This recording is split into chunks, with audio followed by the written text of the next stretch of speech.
Que Dieu soit béni. Voilà, oui, nous bénissons le Seigneur parce que c'est une excellente chose. Nous avons vraiment à cœur d'élever le nom de Jésus et de le bénir. Un jour, quelqu'un m'a posé la question et m'a demandé, mais pour quelle raison vous bénissez le Seigneur? C'est lui qui nous bénit. Alors je lui ai dit, mais nous bénissons Dieu parce que nous aimons à dire du bien de notre Dieu et nous aimons à lui faire du bien. Et quand lui aussi nous bénit, eh bien, il nous fait du bien. Et ce qu'il veut, c'est aussi pouvoir dire du bien de chacun de nous. Alors tout d'abord, oui, bonjour à vous tous. Très heureux de partager ces quelques instants avec vous. Aujourd'hui, je propose une lecture dans l'évangile de Luc, au chapitre 12 et à partir du verset 13. Voici ce que nous lisons. Quelqu'un dit à Jésus du milieu de la foule, « Maître, dis à mon frère de partager avec moi notre héritage. » Jésus lui répondit, « Ô homme, qui m'a établi pour être votre juge ou pour faire vos partages ?» Puis il leur dit, « Gardez-vous avec soin de toute avarice, car la vie d'un homme ne dépend pas de ses biens, serait-il dans l'abondance. » Retenez ceci, « Ne dépend pas de ses biens, serait-il dans l'abondance. » Et il leur dit cette parabole. Les hommes d'un homme riche avaient beaucoup rapporté, et il raisonnait en lui-même, disant, « Que ferai-je, car je n'ai pas de place pour entrer ma récolte. Voici, dit-il, ce que je ferai. J'abattrai mes greniers, j'en bâtirai de plus grands, j'amasserai toute ma récolte et tous mes biens, et je dirai à mon âme, tu as beaucoup de biens en réserve pour plusieurs années, repose-toi, mange, bois et réjouis-toi. » Mais Dieu lui dit, « Insensé, cette nuit même ton âme te sera redemandée, et ce que tu as préparé, pour qui sera-ce?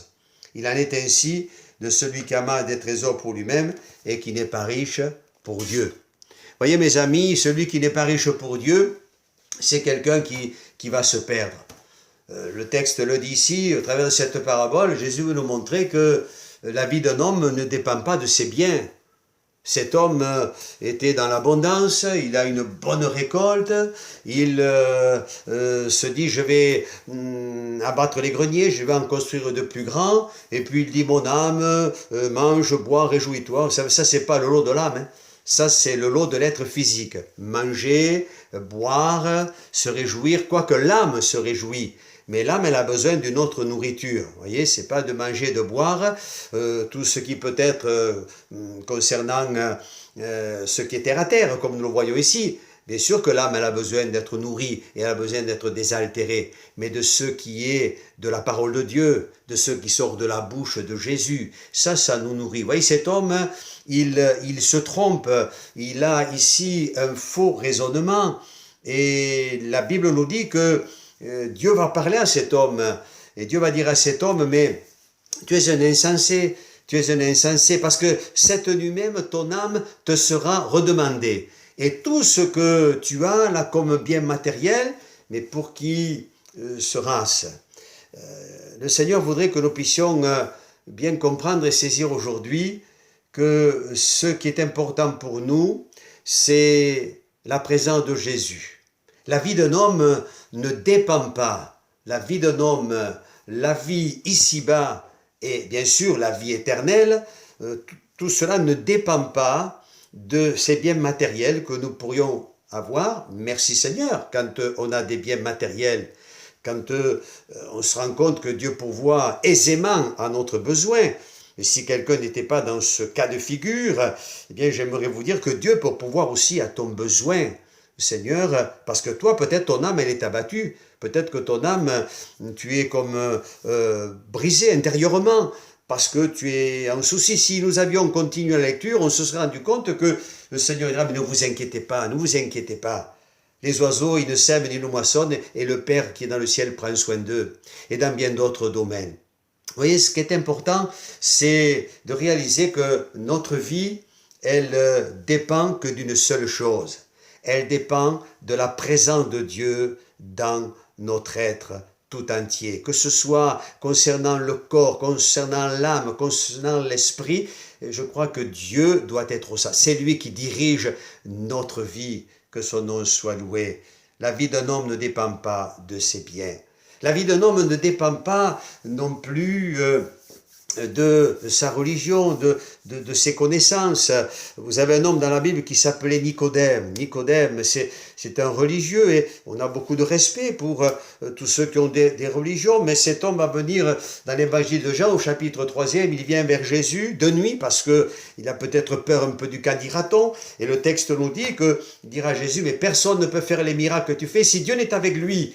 Et Jésus va lui dire, mais Nicodème, il faut que tu naisses de nouveau. Il ne va pas lui parler sur les miracles.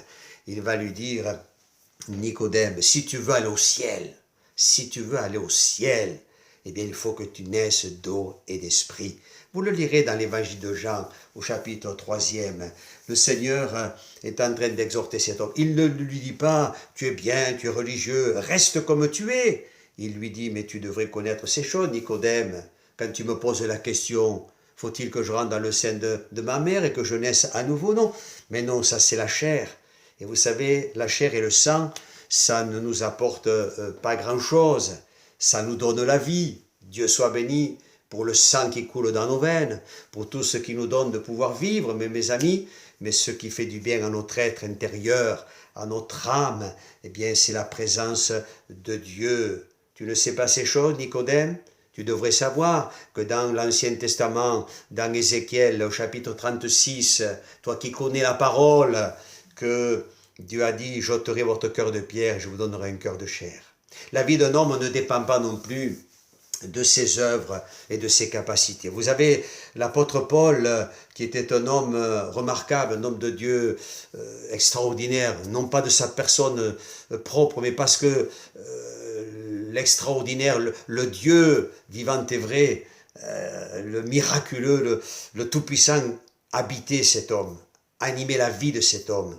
Sa vie avait été transformée. Il pouvait dire dans l'épître de Paul aux Éphésiens qu'il regardait tout son acquis parce qu'il avait été instruit par Gamaliel, il avait une connaissance aussi, mais cet homme faisait le mal, enfin il était vraiment mal éclairé. Et il dira ces choses, je les regarde comme de la boue. Maintenant ces choses, pour moi c'est terminé.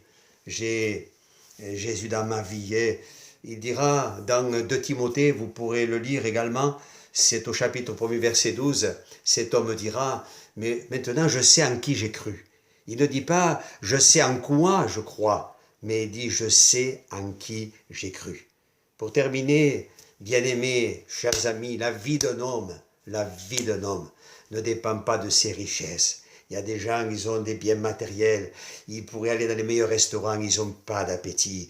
Vous avez des gens qui ont le confort, ils n'ont pas le sommeil, ils sont malheureux. La vie d'un homme dépend de ce que nous faisons de Christ dans notre vie, de ce que tu feras de Christ dans ta vie. La vie d'un homme dépend de ces priorités que nous donnons justement au Seigneur. La vie d'un couple aussi. La vie d'un couple, la bénédiction d'un couple, c'est la présence de Dieu. Que Dieu soit loué. La vie abondante au sein d'une église dépend aussi de ce que nous faisons de la personne de Jésus-Christ dans nos rassemblements. Alors que Dieu vous bénisse et n'oubliez pas, la vie d'un homme dépend de Jésus. Qu'as-tu fait de Jésus? Que feras-tu aujourd'hui de Jésus? Ton éternité dépend de ce que tu feras de Jésus. Accepte-le dans ta vie. Reconnais-le comme étant le Sauveur, comme étant le Seigneur, comme étant celui qui est venu naître dans une étable, comme étant celui qui a eu un ministère glorieux, comme étant celui qui est mort sur une croix, qui est ressuscité et qui est vivant. Je voudrais te le dire avec force, avec vraiment tout l'amour que nous pouvons avoir pour vos âmes, chers amis. Dieu vous aime et Dieu veut vous sauver et vous donner une raison de vivre autre que celle que peut-être vous avez eue jusqu'à aujourd'hui. Que Dieu vous bénisse dans votre âme, dans votre corps et dans votre esprit. Au revoir, chers amis. Bonne journée et à bientôt.